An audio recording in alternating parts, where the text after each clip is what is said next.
simbólica de cómo la serpiente mordería el talón de Jesús. Jesús pagaría el terrible castigo por los pecados de todo el mundo.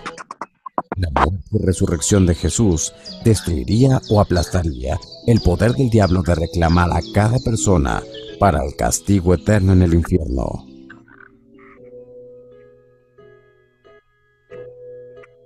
La primera mención de la venida de Jesús, el Hijo de Dios, justo después de que Adán y Eva pecaron. ¿Cuánto amor les mostró Dios? Adán y Eva creyeron en la promesa de Dios de la venida del aplastador de la serpiente, el Salvador del mundo.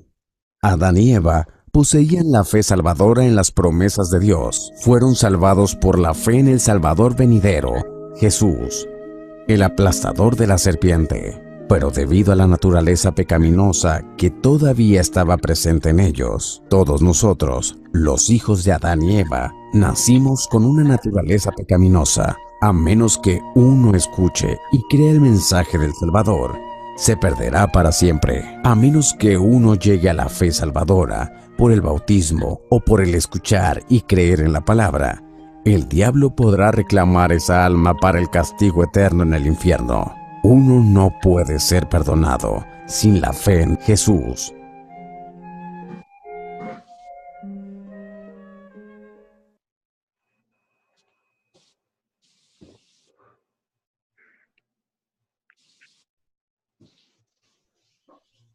Ok, excelente. ¿Ustedes tienen algunas observaciones, preguntas, comentarios acerca del video y el por qué está en nuestro curso de la multiplicación de discípulos?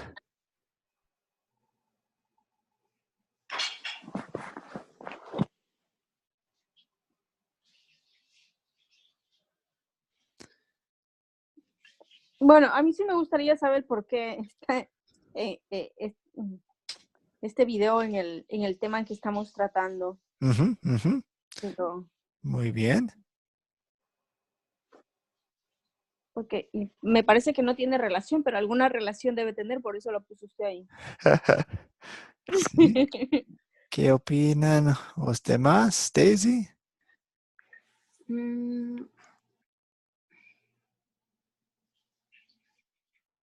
No, yo también trato de buscarle relación, pero justo con el tema, no, pero no sé cómo podría conectarse en realidad. Pero bueno, es importante, ¿no? Es de la base de la creación. Sí, creo que usted mencionó la palabra clave, la base. La base de todo lo que estamos experimentando en el mundo empieza con Génesis, empieza especialmente en Génesis 3, cuando Adán y Eva pecaron. ¡Wow! ¿Cambió nuestro mundo? Seguramente. Ahora todos nosotros somos pecadores, tenemos problemas y también en el capítulo 3 de Génesis encontramos el Evangelio. Entonces, vemos las raíces de las cosas que todavía estamos manejando hoy en día, especialmente cuando estamos trabajando con otras personas. Entonces, queremos ver la historia de todo eso para entenderla mejor, para usarla mejor. Entonces, vamos a... El hecho de la historia cambia nuestro modo de pensar, nuestro modo de actuar. Por ejemplo, Pastor, sí.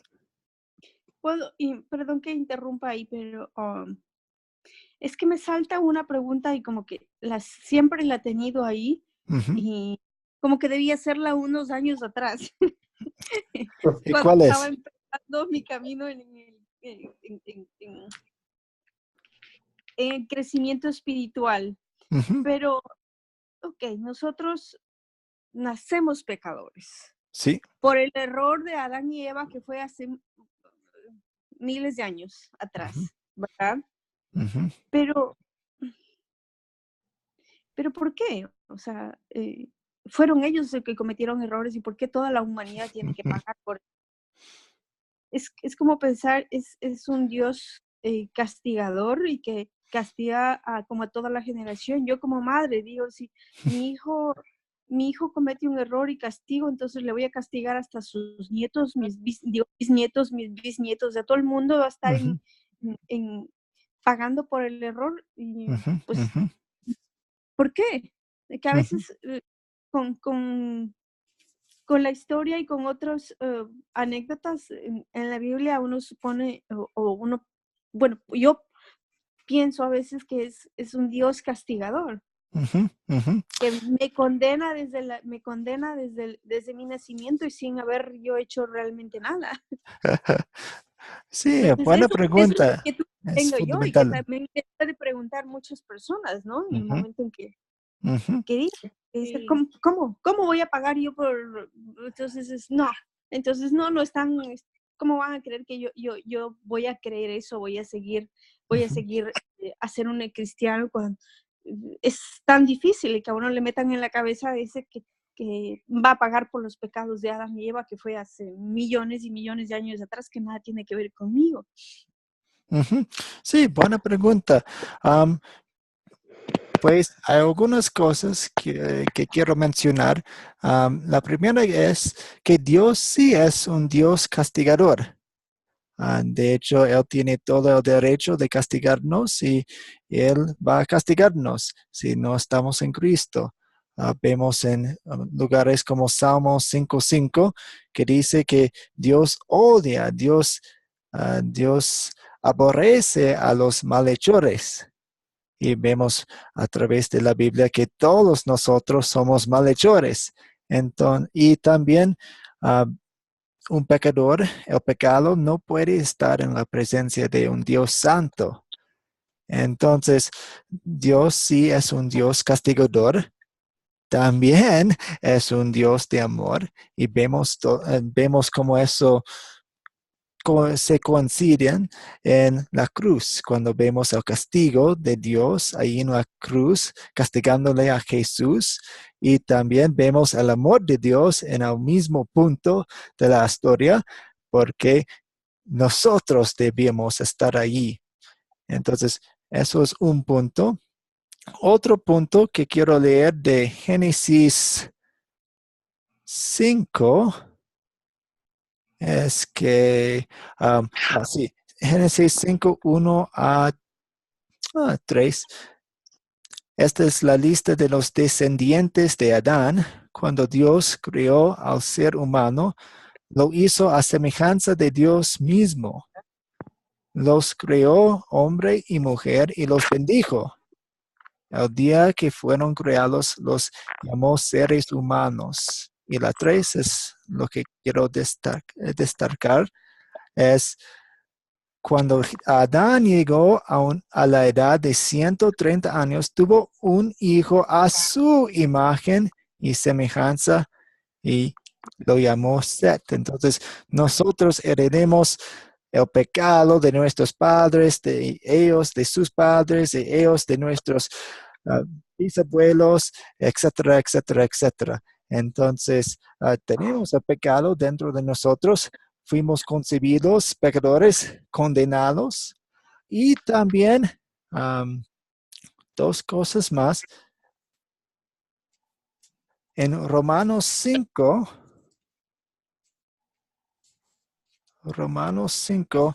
dice, Romanos 5, 18 dice, por tanto, así como una sola transgresión causó la condenación de todos. Entonces, Dios declaró que toda la humanidad fuera culpable, condenado a través del pecado de Adán.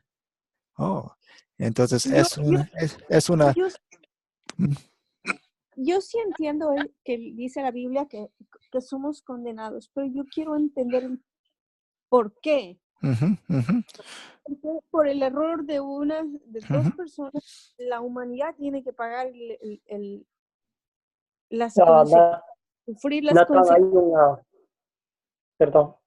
Sí, adelante, Nixon. Hay un versículo bíblico, no me acuerdo exactamente, creo que está en Romanos, donde dice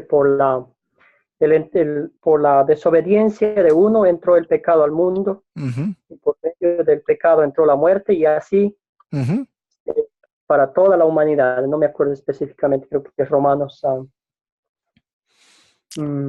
Romanos no 5, sí, 12. Sí, 12, ajá. Entonces, ahí está diciendo que básicamente es la culpa de Adán, ¿no es cierto? Y Dios dijo a Adán, le dio una sola regla, un solo mandamiento: no comas del árbol, del fruto prohibido, y él lo hizo, y entonces rompió todo el pacto con Dios.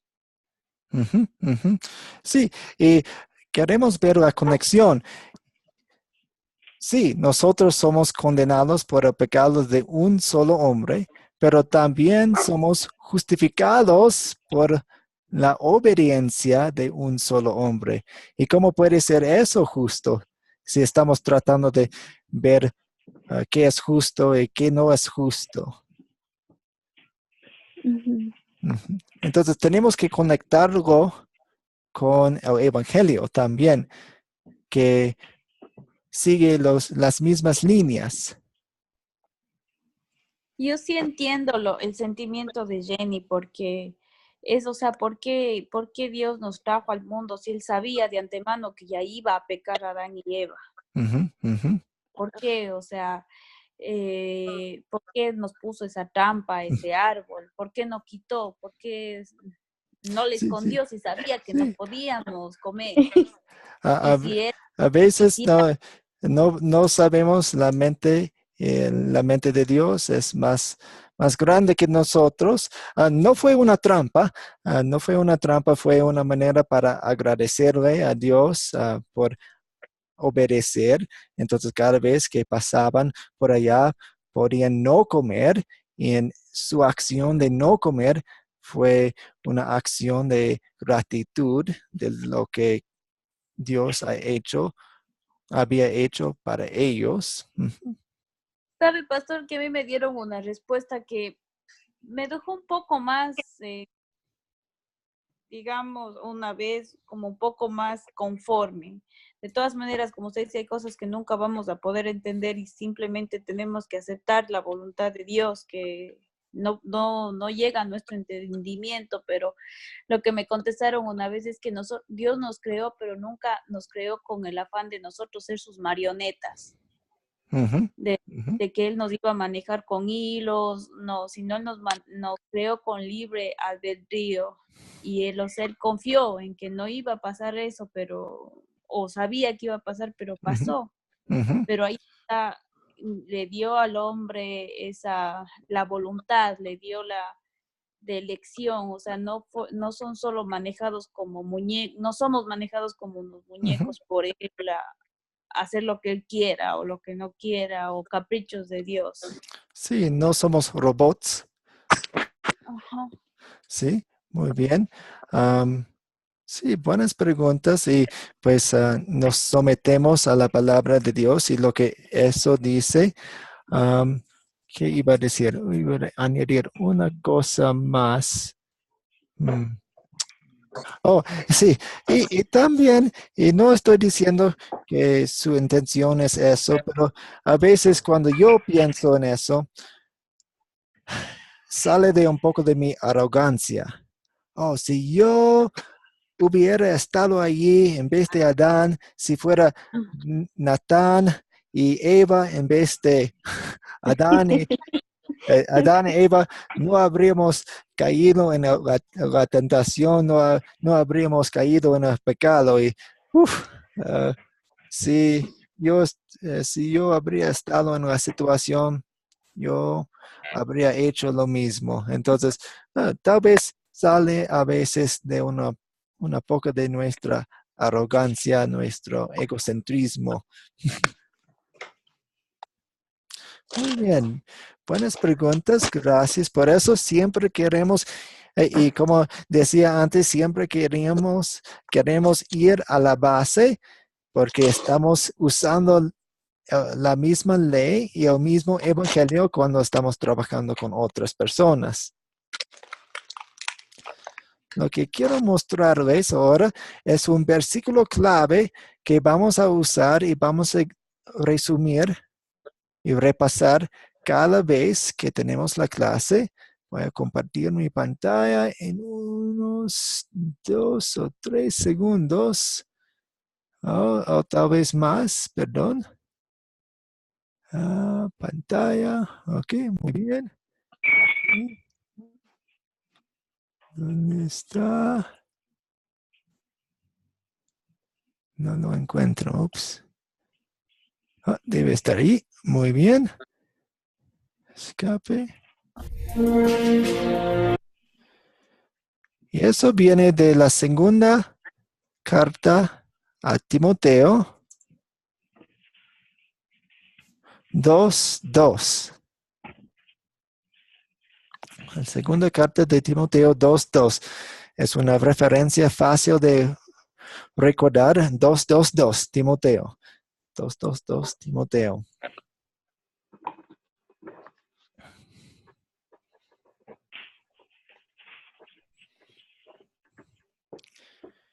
Y Timoteo fue un compañero misionero con Pablo, y Pablo le escribió esta carta y estaba mencionando un poco de la historia de su compañerismo y todo.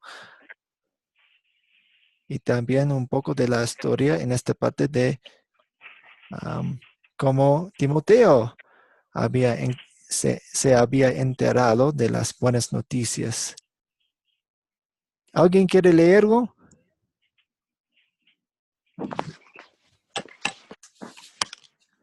Yo puedo leer. Ok. Lo que me has oído decir en presencia de muchos testigos, encomiéndalo a creyentes dignos de confianza, que a su vez estén capacitados para enseñar a otros. Muy bien, gracias. Ahora, no parece un versículo muy saltante o importante, pero de hecho tiene muchos detalles importantes para nuestro enfoque de la multiplicación de discípulos.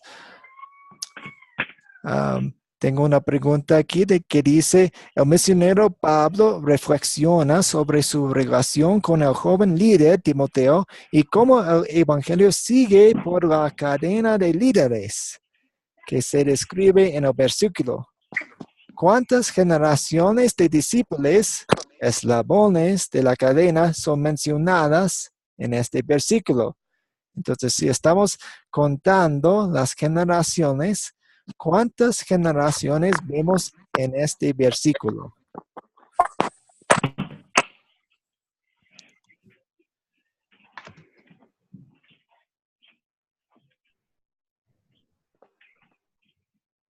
¿Quién es? Sí, entonces, ¿quién? Oh, perdón. Yo pienso que 2 generaciones. Dos, pues, ¿y qué son? ¿Cuáles son?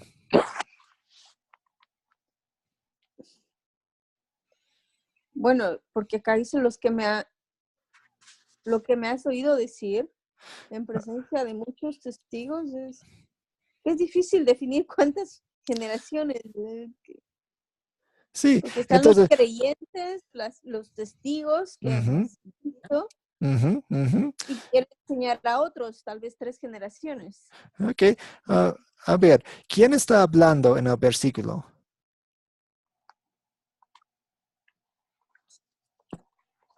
¿Quién está hablando en el versículo? ¿Quién está hablando? Pablo, tal vez. Sí, Pablo. Pablo está escribiendo la carta y habla aquí acerca de, pues, lo que está hablando. Entonces tenemos Pablo. Si pueden verme, tengo Pablo aquí. ¿Y a quién está hablando? A los seguidores de él. Ok. Está pensando en quién específicamente. Timoteo. Timoteo. Entonces, lo que me has oído, ok, tenemos Pablo, entonces Timoteo. Tenemos 2 generaciones ahí, porque pues Pablo contó el mensaje a Timoteo. Entonces, 1, 2. Pablo, Timoteo. ¿Y qué quiere que Timoteo haga? Que siga pasando el mensaje. Sí, encomiéndalo Enseña. a creyentes dignos de confianza. Entonces tenemos una tercera generación. Primero Pablo, Timoteo y ahora creyentes dignos de confianza. ¿Y qué van a hacer esos creyentes dignos de confianza en la última parte? Enseñar a otros. Que a su vez estén capacitados para enseñar a otras personas. Excelente. Entonces tenemos una generación más. Entonces tenemos Pablo, Timoteo. Timoteo va a encomendar el mensaje a creyentes dignos, una tercera generación, y también ellos van a enseñar a Otros. otras personas. Entonces, ¿cuántas generaciones 4. tenemos? 4. 4. Excelente. En un versículo pequeño. Muy bien. Vemos los eslabones de la cadena de discípulos, la cadena de líderes. Una persona contando el mensaje a otra persona. Y pues si ustedes piensan en sus propias vidas,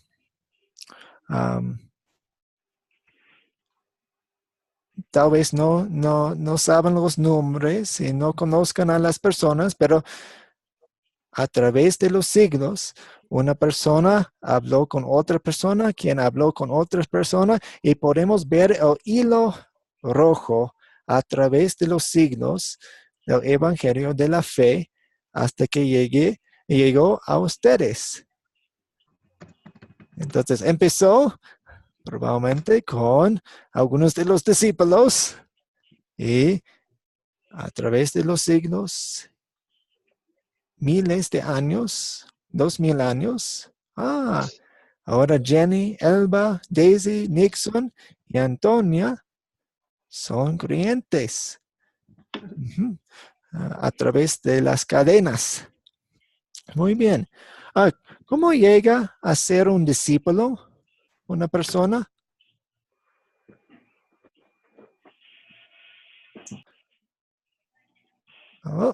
De ahí es. Y dice, así que la fe es la confianza sencilla que tenemos en cosas que no vemos.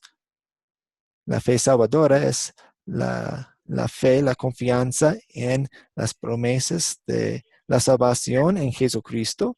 Así que la fe viene como resultado de oír el mensaje. El mensaje que se oye es la palabra de Cristo. Entonces, nosotros llegamos a ser discípulos, llegamos a ser creyentes a través del Evangelio. Y encontramos el Evangelio en la palabra y también en los sacramentos, el bautizo y también la Santa Cena. Muy bien. ¿Una pregunta hasta aquí? No. Ok. La tercera pregunta. ¿Qué es la diferencia entre discipular a una persona y enseñar a otra persona a discipular a más personas? Repito, ¿cuál es la diferencia entre discipular a una persona y enseñar a otro a discipular a más personas? Es una distinción sutil, pero yo quiero que lo vean. Discipular a otras personas Uh-huh. para que hagan más discípulos es como crear líderes. Sí, muy bien, crear líderes.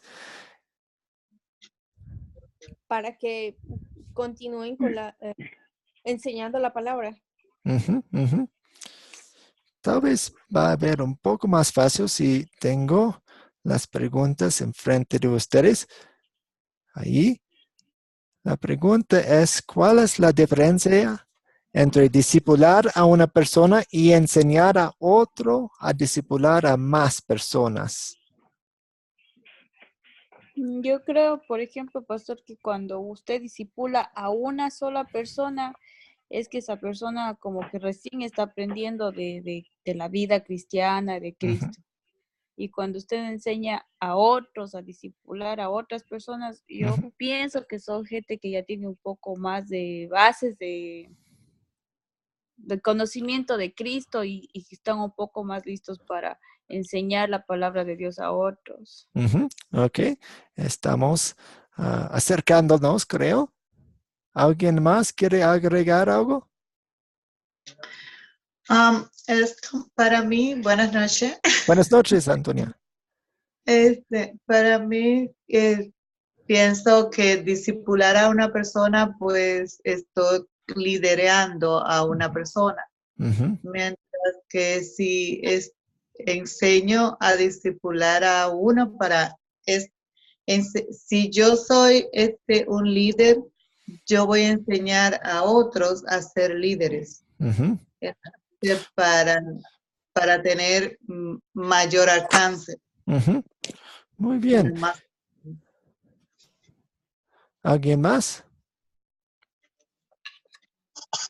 Quizás el dicho que dice, si uno le da un pescado a alguien, pues se va a comer el pescado y no va a pasar nada, ¿no? Pero si le Ujú, enseña a pescar, va a tener va a tener la habilidad de poder pescar ujú, pan, ¿cierto? ujú. Yo creo que Sí. es lo mismo con la palabra de Dios. Si uno enseña a las demás personas a cómo compartir el evangelio de Cristo, a compartir la palabra de Dios de una forma sencilla, pues esa persona, la persona que escucha va a seguir. Es como una cadena, ¿no es cierto? Ujú, Escucha el mensaje, una de las buenas nuevas y quiere ujú, compartir con los demás. ujú. Eso es lo que nos ha pasado a nosotros también. Sí. Muy bien. Entonces, no queremos ser el último eslabón. Y pues es un cambio de mentalidad, ¿no? Porque si yo estoy hablando con ustedes y enseñándoles a ustedes y conversando con ustedes, pues obviamente voy a tenerles a ustedes en mente cuando estoy hablando de cosas y estoy tratando de ilustrar algo. Pero cambia un poco mi visión si estoy pensando en las personas con quienes Jenny va a estar enseñando y ayudando y hablando.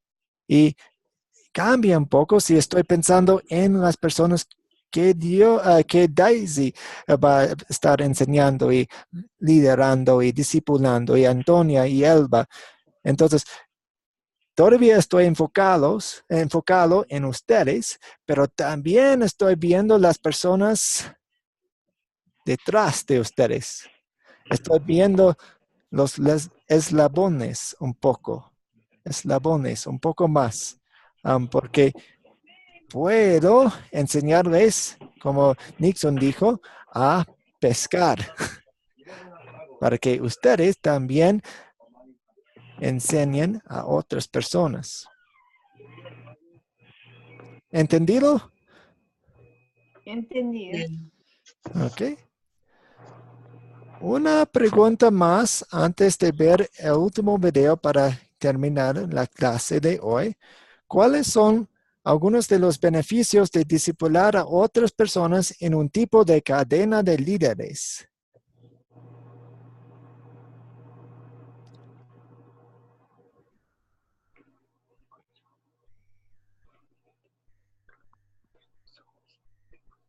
Pues Esa es la pregunta 4, perdón. Sí, la 4.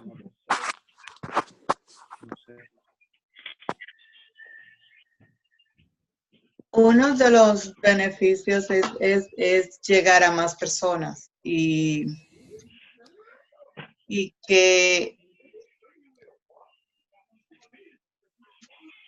que esas personas pues va a formar a otros líderes y cada líder va a tener un grupo de personas a quien enseñar. Ujú. Entonces, pues el alcance es mucho mayor.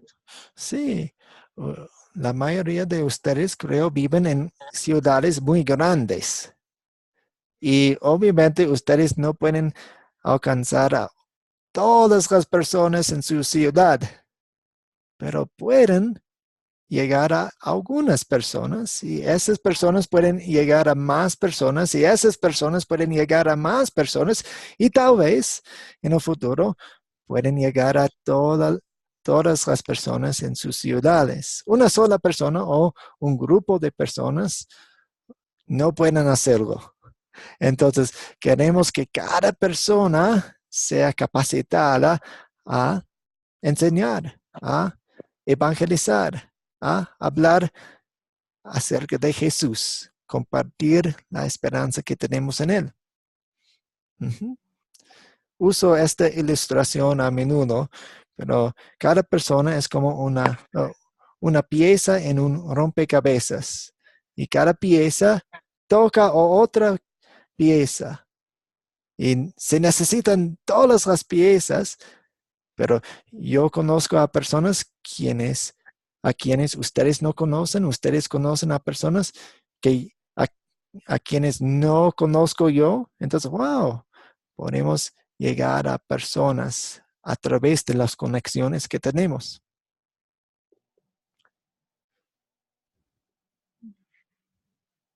Muy bien. ¿Una pregunta?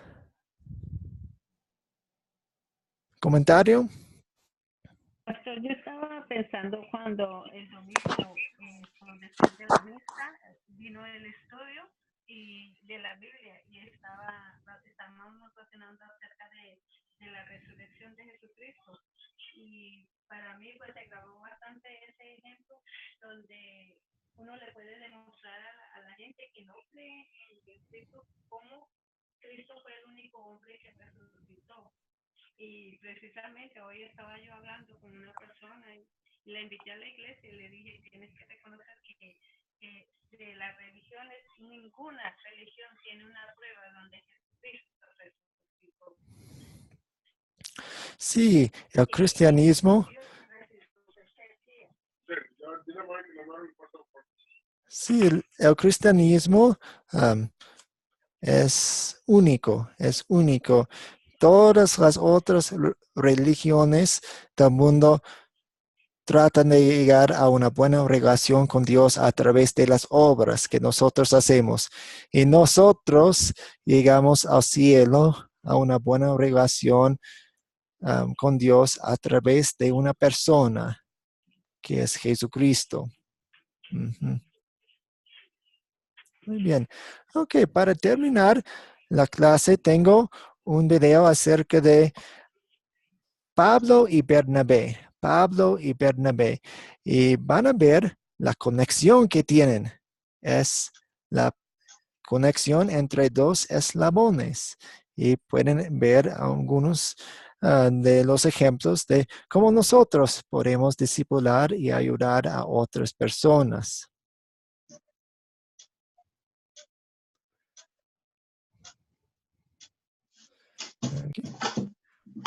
Aquí.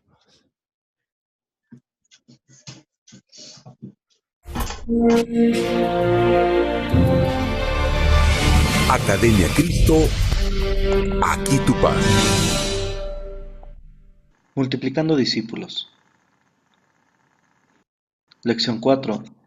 Discipulando al primero de los pecadores.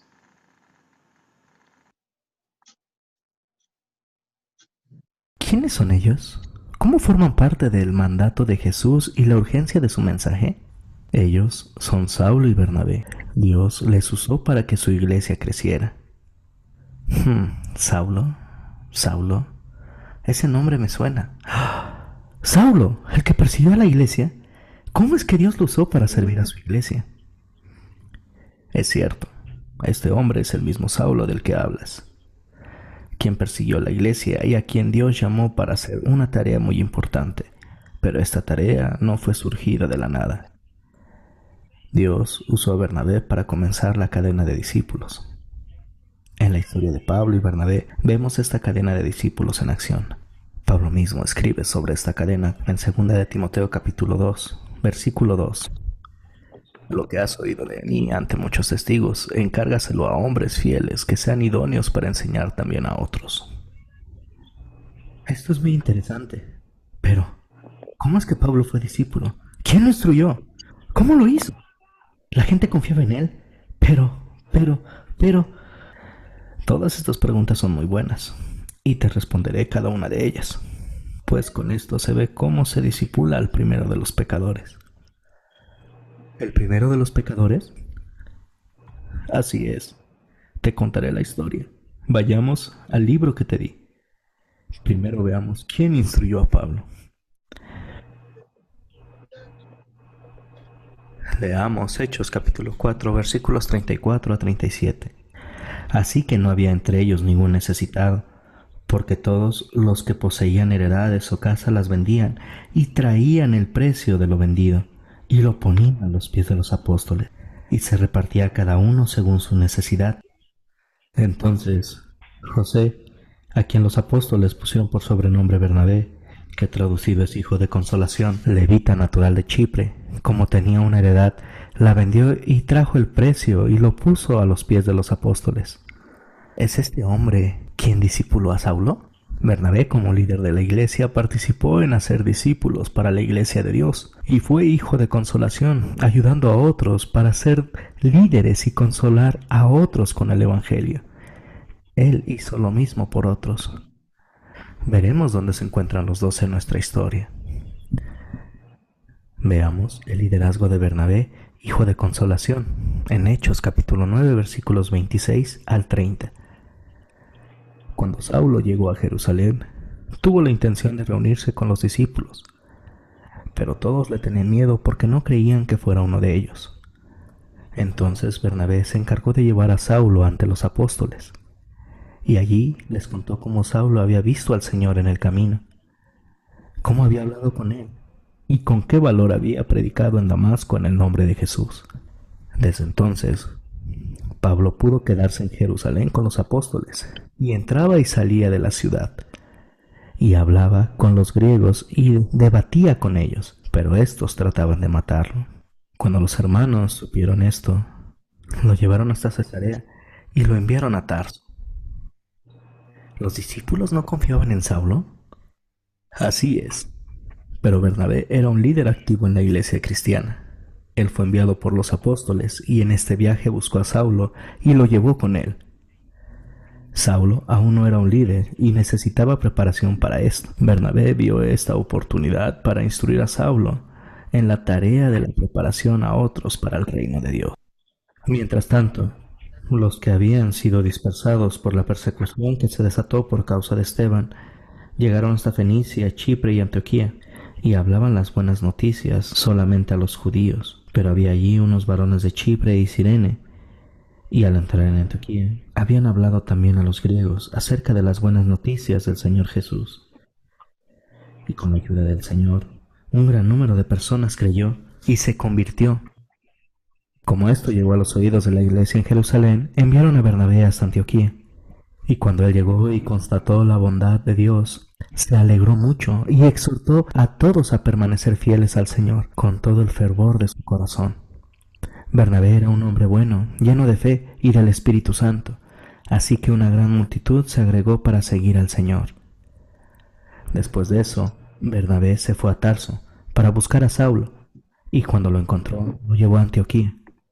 Durante todo un año se congregaron con la iglesia y enseñaron a mucha gente. Y fue allí en Antioquía donde a los discípulos de Jesús se les llamó cristianos por primera vez. Por aquellos días, unos profetas salieron de Jerusalén para visitar Antioquía. Uno de ellos, llamado Ágabo, se levantó para anunciar la hambruna que estaba por llegar a toda la tierra y que el Espíritu le había dado a saber. Esto sucedió en los días del emperador Claudio. Entonces los discípulos acordaron socorrer a los hermanos que vivían en Judea, según lo que cada uno tuviera. Y por medio de Bernabé y de Saulo enviaron ayuda a los ancianos. ¿La gente salió de Jerusalén? Así es, y Dios usó esto para llevar las buenas nuevas de Jesús, y la iglesia creció. Bernabé fue a estas ciudades para exhortarles a permanecer fieles al Señor. Bernabé incluyó en esta labor de discipular a su discípulo Saulo y apoyar la obra que hacía. ¿Qué trabajo hizo Dios con Bernabé y Saulo? Dios obró a través de ellos y su iglesia creció. Mientras la iglesia crecía, Bernabé y Saulo siguieron instruyendo a otros. Uno de ellos fue Juan, conocido como Marcos. ¿Marcos? Ese nombre me suena. ¿Acaso es? Veamos la historia donde Saulo y Bernabé siguieron viajando y haciendo discípulos donde iban. Hechos, capítulo 12, versículo 24, a capítulo 13, versículo 5.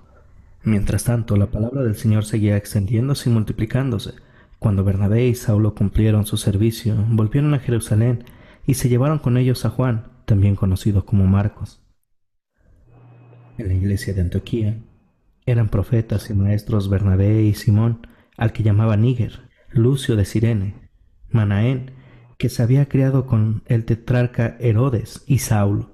Como ellos servían al Señor y ayunaban siempre, el Espíritu Santo dijo: «Apártame a Bernabé y a Saulo, porque los he llamado para un importante trabajo». Y así, después de que ayunaron y oraron, les impusieron las manos y los despidieron.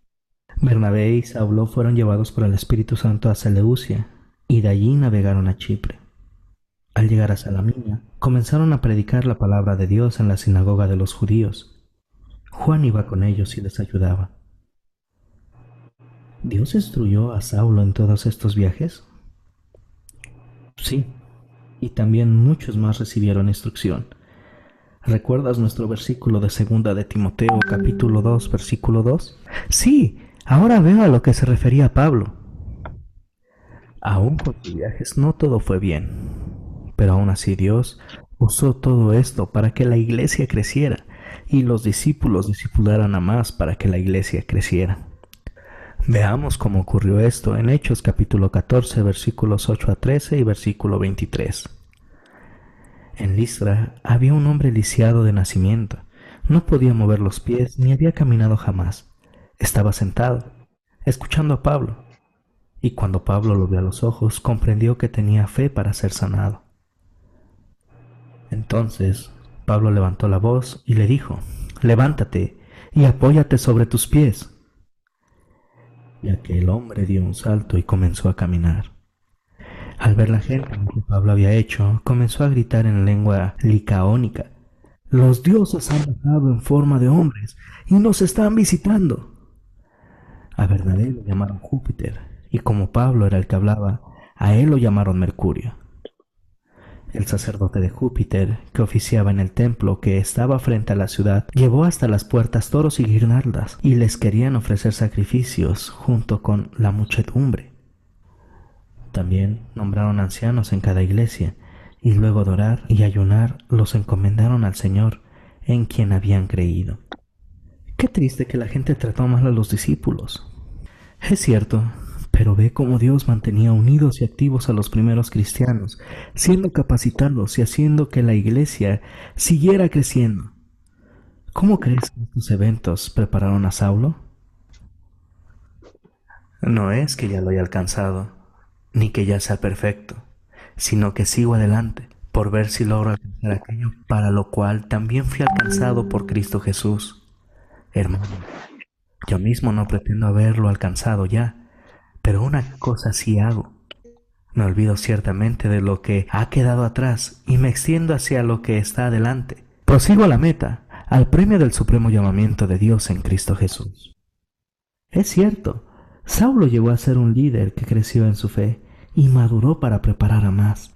Y Dios aún sigue preparando gente para que la iglesia crezca y se fortalezca en la misma manera, como dice Pablo en 2 de Timoteo capítulo 2, versículo 2, con el fin de que el mensaje de Cristo sea proclamado y más lleguen a creer. ¿Es este el final del discipulado? No, aún hay más. El alumno continuaba creciendo, mientras Dios utilizaba al maestro, en este caso Bernabé, para ir madurando y llegar a discipular a otros. Esto es lo que vemos claro en lo que escribe Pablo a Timoteo en 2 de Timoteo capítulo 2 versículo 2, que dice: Lo que has oído de mí ante muchos testigos, encárgaselo a hombres fieles que sean idóneos para enseñar también a otros.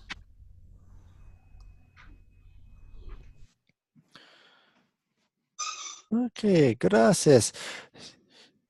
Sé que hay mucha información que vimos en la relación entre Bernabé y Pablo, pero había una cosa o dos cosas que les llamaron la atención, que, eso fue interesante entre la relación eh, entre Pablo y Bernabé y lo que hicieron para multiplicar a los discípulos.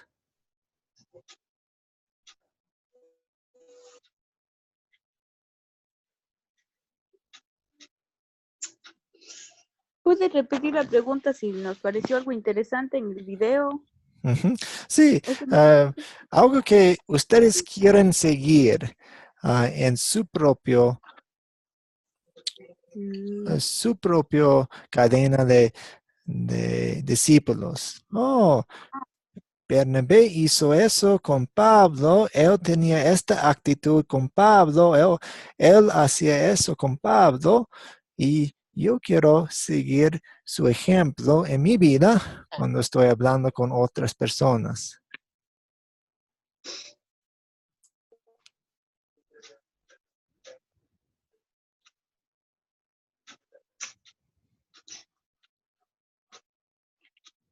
Yo creo que nosotros siempre hablamos de lo que sentimos y siempre mencionamos de una u otra forma donde nos congregamos. Uh-huh.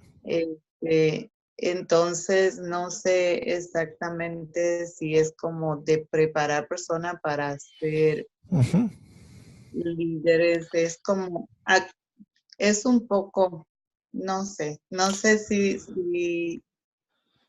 es eso lo que debemos prepararnos para hacer estudios bíblicos o algo así, o llevar simplemente el mensaje de persona a persona. Sí, es algo muy bueno cuando podemos decir, venga conmigo a la iglesia a las 3, yo puedo llevarte. Eso es bueno, pero también queremos estar preparados a dar un testimonio, hablar acerca de Jesús en un momento preciso. Entonces, cuando ustedes están hablando con alguien, que se sientan capacitados a hablar con esas personas acerca de Jesús, pues, tal vez ustedes se enteran de una persona con cáncer. En ese momento, ustedes quieren decir algo, tal vez una semilla del Evangelio, pero no siempre pueden no siempre tienen a sus pastores y a sus líderes de la congregación a su lado para hablar con las personas y no siempre pueden llegar a otras personas. Entonces, ustedes mismos tienen que estar capacitados y listos para tomar las oportunidades que Dios les dé. Pues hablar con personas de cáncer, eso lo tengo yo a diario. Con esa persona que trabajo, o sea que ese es el pan de cada día, como uno puede decir para mí. No sé, nunca hablo con versículos porque no sé, yo puedo decir cosas que pasan en la Biblia, pero yo nunca memorizo los versículos. Quizá eso sea muy mal, pero nunca lo hago. Sí, no puedo decir que en qué libro ni en qué versículo, capítulo se habla tal cosa. Pero casi siempre pues tengo la oportunidad de decirle principalmente a las con cáncer que vienen llorando por la noticia. Pues bien, es lo primero que hago de decirle, pregunto que si creen en Dios, porque como aquí nosotros debemos respetar y no sé, siempre se me ha dicho, voy a decir a manera particular, porque vengo de República Dominicana, donde las personas son más confiadas para preguntarle cosas personales a otra persona. Y que bueno, pues la gran mayoría pues se dicen son cristianos. Es muy difícil que uno diga una persona es atea. Como aquí en Estados Unidos, y que uno no puede, que dentro de trabajo tengo que tener cuidado de que no puedo hablar de religión, política ni esta cosa. Sí. Entonces, pues la primera pregunta que hago es que si creen, que si son creyentes, que si creen en Dios. Y cuando me dicen que sí, pues entonces pues lo trato de calmar y de darle la esperanza en Cristo Jesús y decirle, muchas veces he dicho, nosotros vamos a partir de este mundo. No estamos libres de eso. Nos vamos a ir un día, pero Dios es el que sabe en el momento que es. Y la experiencia de vida, pues casi siempre se la he puesto, porque yo perdí mi hijo en un accidente, todos lo saben en la iglesia. Y cuando vienen así desesperados por el diagnóstico, les digo, muchas personas piensan que ya el doctor le hizo un diagnóstico de que tiene un cáncer en una etapa 4, vamos a decir, y que ya es su fin. Pero son muchas las personas que sobreviven y que después vienen y dicen, a mí hace 11 años el doctor dijo que me quedaban 3 meses de vida y yo estoy aquí. Entonces, ¿quién puede decir que yo voy a salir ahí afuera y un carro va a venir, me va a chocar y me voy a morir en el momento?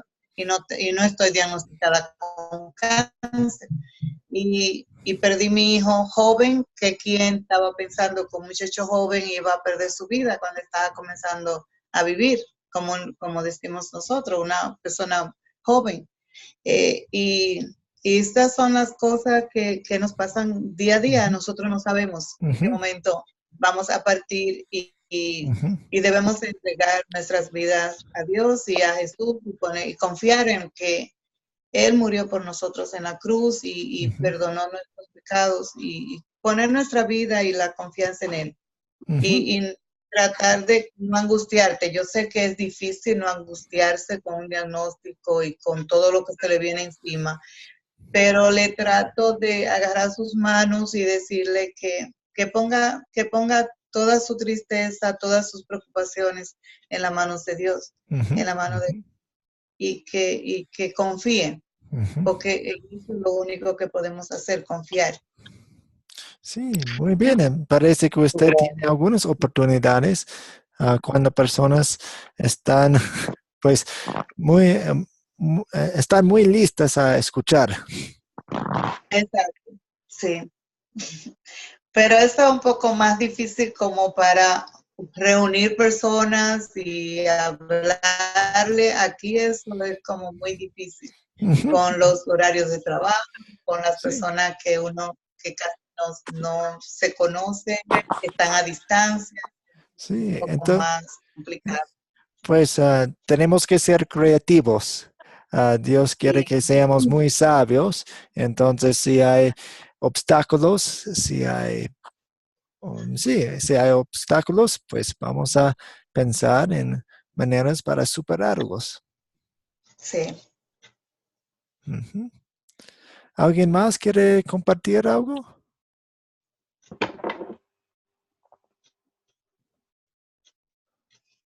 Como dijo Antonia, es la señora, ¿no? Que contó que las oportunidades son únicas en la vida. Había un señor que tenía fue diagnosticado con cáncer. Entonces yo fui a su casa y le dije, yo quiero que nuestra amistad dure para siempre, ¿no es cierto? Que no vaya a terminar aquí. Y entonces para empezar los estudios bíblicos, la clase de membresía. Y entonces estudiamos y a él le dieron 6 meses de vida, pero gracias al Señor vivió 2 años, 3 años. Entonces escuchó el Evangelio y está pues con la gracia de Dios en el cielo ahorita. Amén. Muy bien. Gracias. Ok, vamos a concluir.